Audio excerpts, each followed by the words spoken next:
Bom dia, mais uma fase nova iniciando aqui nessa casa e dessa vez a gente vai ter mais uma mudança, mas é uma mudança boa. A gente vai mudar aqui na cidade mesmo, só vamos mudar para uma outra casa, que agora é a nossa nova casa. E agora a gente começa de novo com a fase de encaixotar as coisas. Já comecei, isso aqui eu comecei já antes de pegar a chave, foi pela fé mesmo. Já comecei a encaixotar as coisas, eu vou contar a história pra vocês de como foi um pouquinho mais pra frente. Então já temos aqui algumas caixas, tem algumas caixas ali no corredor. Aqui também tenho outras, então eu já vou levando essas aqui lá na casa. E aí eu volto, encaixoto mais e levo. Daí, então, dessa forma, eu consigo levar um pouquinho por dia das coisas. E aí, no final, não fica tanta coisa pra gente carregar. Porque é só levar, deixar lá. Não preciso estar arrumando por agora, né? Principalmente as coisas mais... coisas que a gente não usa muito, né? Por exemplo, decoração, livros, brinquedos das crianças, né? Que dá pra... São as primeiras coisas que são encaixotadas e as últimas coisas que são tiradas da caixa. As coisas que a gente usa no dia a dia eu vou deixar para a última semana. A gente vai entregar a casa no final de outubro, então eu tenho um tempo até lá para ir levando as coisas aos poucos, e é isso que a gente vai fazer. Então, eu vou contar um pouquinho como foi a decisão, bem resumidamente, como nós tomamos a decisão de buscar uma casa pra gente. A gente já tinha essa ideia já desde que nós mudamos especialmente aqui pro Texas, porque os aluguéis costumam ser mais caros do que uma parcela de financiamento. Então, a gente já tinha planos, né, pra fazer o financiamento. Mas com toda a instabilidade da pandemia e as coisas ainda não estavam assim, num normal, digamos assim, nós pensamos em esperar, né? Então, esperamos um pouquinho mais. Já fazia mais ou menos um ano que nós estávamos aqui no Texas, então decidimos, né? Em maio foi que nós tomamos a decisão de buscar uma avaliação de crédito, ver mais ou menos qual o valor que você pode comprar. E aí eles fazem toda a análise e tal, uma pré-análise, né? E aí liberam o valor. E a análise do crédito saiu até rápido, muito mais rápido do que eu estava imaginando. Na mesma semana a gente foi olhar as casas, que já estavam prontas. Aqui algumas ainda não estavam prontas, mas a gente olhou e tal. E nesse dia nós olhamos três casas. Mas a primeira casa que eu coloquei o pé na porta, eu já sabia que era aquela casa que eu queria. Então, porque assim, ela atendia todos as nossas necessidades, né? Uma lavanderia grande, que eu precisava de uma lavanderia grande, um espaço para as crianças, para fazer a brinquedoteca, um quarto amplo, né, para eles, porque são 4 camas. Ali eles têm beliche, mas eu não gosto muito de beliche, então acaba ficando muito difícil de trocar lençol, essas coisas. Então eu queria muito um quarto que a gente pudesse colocar as 4 camas, né, assim, no chão. E entre outras coisas, assim, bem alguns detalhes assim da casa que eu gostaria. E a casa tinha tudo que eu queria numa casa. E aí eu fiquei pensando, tomara que o Gileno goste da casa, porque eu amei essa casa. E aí no mesmo dia nós já seguramos a casa, porque aqui assim, você já tem que, se você gosta de uma casa, tem que aplicar, porque senão vem outra pessoa e leva embora. A gente já passou por isso também, uma outra situação de aluguel e, né, a lição aprendida. Então a gente já aplicou no mesmo dia e começou a papelada. Até esse ponto estava tudo certo, tudo bem. O que aconteceu foi que no final, pra gente assinar o contrato, pra gente finalizar tudo, assinar o contrato com a imobiliária, faltava um documento, que era o documento da imigração. Por quê? O nosso visto tinha vencido em maio, Porém, a gente tinha dado entrada Então, aí o que eu precisaria fazer? A gente teria que fazer uma prorrogação, né? Solicitar uma prorrogação do nosso visto. Porém, nós mudamos o nosso visto. A gente saiu de um visto e foi para o outro. Então, a gente enviou o pedido da solicitação de alteração de visto em fevereiro desse ano. E até então estava tudo quieto, não tinham pedido nada. Nessa mesma semana que a gente estava fechando a casa, né, que a gente tinha fechado a casa, então eles começaram a pedir documento, isso e aquilo, não sei o que, pediram um monte de coisa. Isso da imigração, tá? E aí a gente ficou um pouco assim, será que vai dar certo? Teve um período que a gente até achou que nosso visto não ia dar certo, não ia... Claro que a gente sempre pensa o plano B e o plano C, né? Caso não dê certo e tal. Mas teve esse período aí entre maio, foram 3 meses. 3 meses de espera para sair o resultado do visto, para então a gente dar continuidade no processo da casa. Então nós começamos o processo no final de maio, comecinho de junho, e só fomos terminar o processo agora em setembro.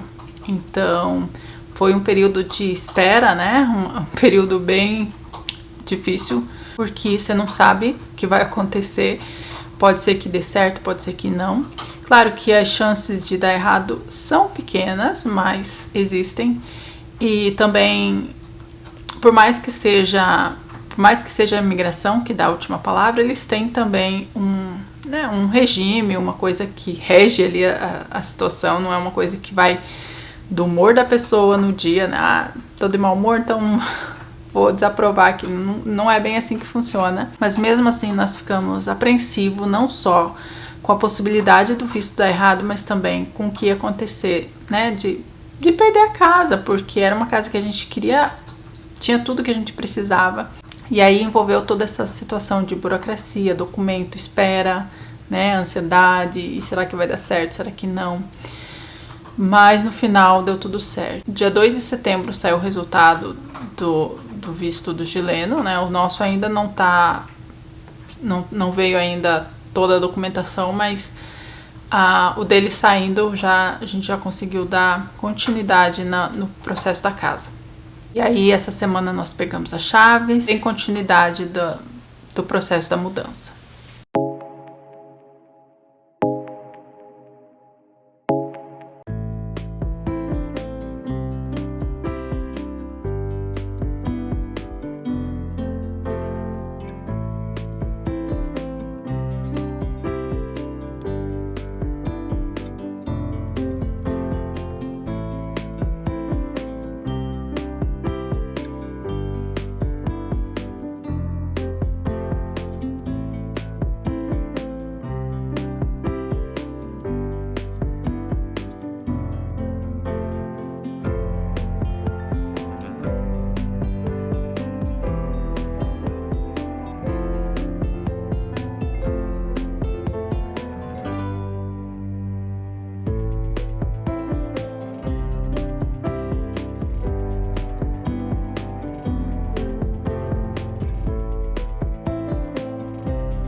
Bom, mas antes de encerrar esse vídeo, eu queria falar um pouquinho da experiência, né, por trás disso tudo.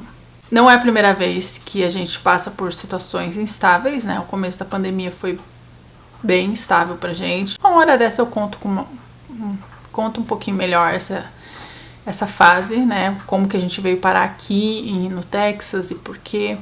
Mas foi um período de bastante instabilidade, a gente não sabia muito bem o que ia acontecer. E Deus proveu todas as coisas, tudo que foi necessário no tempo certo aconteceu.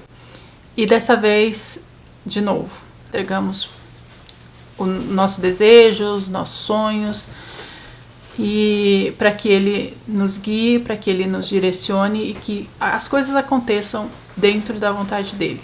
E essas experiências, né, que eu tenho tido, na verdade eu tenho tido mais experiências nesses últimos 3 anos morando aqui, experiências com Deus, que eu tive ao longo da minha vida toda. Posso dizer que Deus tem me levado a um lugar muito mais profundo, tem me ensinado muito mais sobre confiança e dependência nele. Às vezes a gente acha que está demorando as coisas, na verdade não está demorando, na verdade as coisas acontecem no tempo certo. E muito provavelmente se o contrato tivesse sido fechado naquele tempo, em maio, a gente teria que ter pago 2 parcelas, né, do aluguel e da casa. Mesmo que a gente saísse da casa antes do contrato terminar, a gente teria que pagar os aluguéis que restam. Então, não fazia sentido a gente sair, né, antes. Então, teria que pagar a parcela da casa e mais o aluguel. Então, acabou que nesse período a gente só precisou pagar uma taxa de espera, por assim dizer, né, de prorrogação aí da assinatura, e foi mais em conta pra gente. Então, no final das contas, essa espera foi a melhor coisa que poderia ter acontecido. Na teoria a gente sabe que a gente depende de Deus para todas as coisas, mas na prática não é tão fácil assim de entender. Então essas coisas elas vêm pra gente aprender e perceber também, observar de uma forma muito próxima, né, muito de perto, essas experiências e até onde Deus nos leva para nos ensinar a dependermos dele na prática mesmo, né? No dia a dia, nas pequenas coisas, nas grandes coisas, nos grandes sonhos, nos pequenos ajustes do dia a dia, em tudo.